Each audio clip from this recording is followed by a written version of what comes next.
En 1900, la France entre dans le XXe siècle avec tous les signes de la modernité qui s'installent. La capitale se prépare d'ailleurs à accueillir une foule de visiteurs pour l'exposition universelle qui célébrera d'avril à novembre les meilleurs de la science et technique. Paris est une ville de 4 millions d'habitants, encombrée par une intense circulation malgré les grandes avenues qui la traversent, créées par Haussmann sous le Second Empire. Les maisons sont équipées avec l'eau et le gaz, et de plus en plus de foyers bénéficient de l'électricité.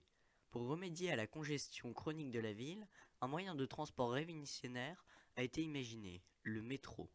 Commencé en 1898, la première ligne souterraine est inaugurée le 14 juillet 1900. Grâce au métro, on peut dorénavant parcourir la ville d'est en ouest en une demi-heure, sur un trajet de 10 km qui comprend 16 stations. Les rames de 3 voitures se succèdent toutes les 6 minutes. Le tarif est de 20 centimes aller-retour pour les ouvriers, 25 centimes pour un aller simple en première classe. Le succès est immédiat. Les Parisiens adorent leur métro, qui désormais ne cessera pas de s'agrandir. En 1914, le réseau métropolitain transporte déjà 1 million de passages par jour. L'exploit en juillet 1909 de Louis Blériot, un ingénieur français, ouvre également de nouvelles perspectives pour le transport aérien cette fois. En 37 minutes, au départ de Calais, il survole dans son avion les 33 km qui séparent la France de l'Angleterre pour atterrir à Douvres, de l'autre côté de la Manche. Ce succès couronne les nombreuses années d'efforts de Blériot, qui remet l'ingénierie française à la pointe de la recherche en aéronautique, jusque-là dominée par les frères Wright, ingénieurs américains. Les travaux de la science sont aussi fortement marqués par Marie Curie, une jeune scientifique d'origine polonaise installée en France depuis 1892. Elle reçoit avec son mari le prix Nobel de physique en 1903, 2 ans après sa fondation par l'Académie de Stockholm. Ce prix récompense les chercheurs sur la radioactivité. En 1911, à la suite de sa découverte du polonium et de l'uranium, elle reçoit son deuxième prix Nobel. Un fait qui reste encore unique dans l'histoire du plus prestigieux des prix.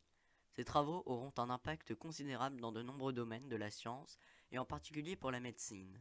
Marie Curie meurt en 1934 d'une leucémie. Les cahiers de notes qu'elle tenait dans son laboratoire sont aujourd'hui encore irradiés par ses expériences. L'année suivante, c'est au tour de sa fille Irène d'obtenir le prix Nobel de chimie pour ses travaux permettant la fabrication artificielle de la radioactivité. Au moment où la paix est signée pour l'Indochine, la guerre commence en Algérie. Formée dès le 30 août, l'Allemagne capitula sans condition 1 an plus tard à Reims en mai 1940.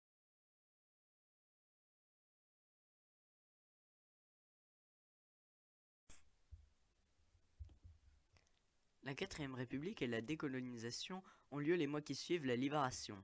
La France entre dans une période d'euphorie à la mesure de la souffrance et des privations qu'elle a connues pendant près de 5 ans. Cette euphorie est incarnée par la renaissance culturelle qui a lieu autour du quartier de Saint-Germain-des-Prés, situé sur la rive gauche de la Seine, au cœur de Paris. La jeunesse parisienne y célèbre la liberté, retrouvée dans les clubs de jazz comme le Tabou, où chantent Boris Vian et Juliette Gréco. Le café de Flore deviendra mondialement célèbre quand il sera désormais fréquenté par le philosophe Jean-Paul Sartre, créateur de l'existentialisme, avec sa compagne Simone de Beauvoir, avocate du droit des femmes. Cette nouvelle constitution va rompre totalement avec les précédentes en donnant un pouvoir sans précédent au président de la République, qui devient désormais la figure principale de l'exécutif. Le chef d'État est élu pour un mandat de 7 ans, même s'il est responsable devant le Parlement. C'est le président qui nomme son Premier ministre. Le président peut également dissoudre l'Assemblée nationale et consulter la nation par référendum. La nouvelle constitution de la Ve République est acceptée à une large majorité par les Français en septembre 1958 et De Gaulle est finalement élu président de la République le 21 décembre. Par ailleurs, le consumérisme, la recherche de l'opulence, le culte de l'argent et un certain hédonisme de la société d'aujourd'hui qui sort le 30 ans de conflit sont des valeurs que rejette la jeunesse de la fin des années 60.